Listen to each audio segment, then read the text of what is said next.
Hello everyone, welcome to my channel Redis. So today I'm going to show how we can do conditional formatting in Power BI. So without wasting the time, let's begin with the video. So this is the dummy data of the product. So based out on this product, we have the expiry date of each product. So we are going to perform the conditional formatting based on this expiry date. So our first condition will be the product which is expired should be in one color. Similarly, the product which is about to expire in coming 6 months should be in one color, and the rest will be in other color. So meeting this required, I will be using the column. Basically, I will be creating the column by using the DAX measure. So I will go in this particular panel and I will click on new button. I will give a name to my conditional column, and I will be using if else condition along with the date difference. So basically date difference is a DAX function, and it returns the number of interval, like difference. It basically returns the difference between two numbers. So over here I will mention the first date, like I will mention today, so which will print today's date. Along with that, I will be making use of that expiry date, our column, and I will be using day as my function. And if it is less than 0, if the difference is less than 0, I will simply return 0. And I will give another condition like date difference,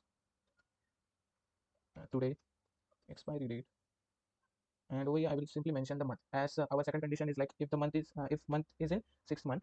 So for that I will mention 6 over here, and if we meet this condition, it will return 1 else 2, and close the bracket. Let's see.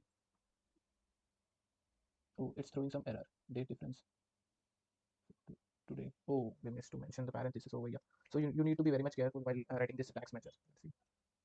Okay, so it is working. Let's check the data. So as this today is 10th of March, so the expiry date was 1st of February 2023. So it is expired. So it is meeting our condition. It is 0. And 1st of June. So from March to June, it comes in 6 months. So if it is in 6 months, it will return 1. Okay, so it is also working. Let's check with October. So October, from March to October, we have more than 6 months. So yeah, it is working perfectly fine. Now it's time to do the conditional formatting. So I will click on this arrow of a particular column on which we have to apply the conditional formatting, and I will click on background color. So first thing I will do is like I will change the format style to rule. Another thing I will add, I will select the expired column, as I'm doing the conditional formatting based on out of this column, and I will simply, if it is equal to 0, which means it is expired, so I will simply give this color.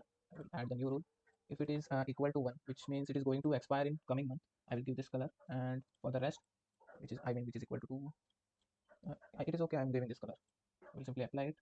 Yeah, so which is expired, I'm getting, and which doesn't fit in any of our condition, we are getting this color.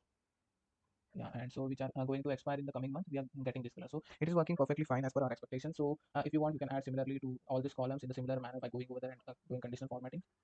Yeah, if you like my video, please do like, share and subscribe my channel.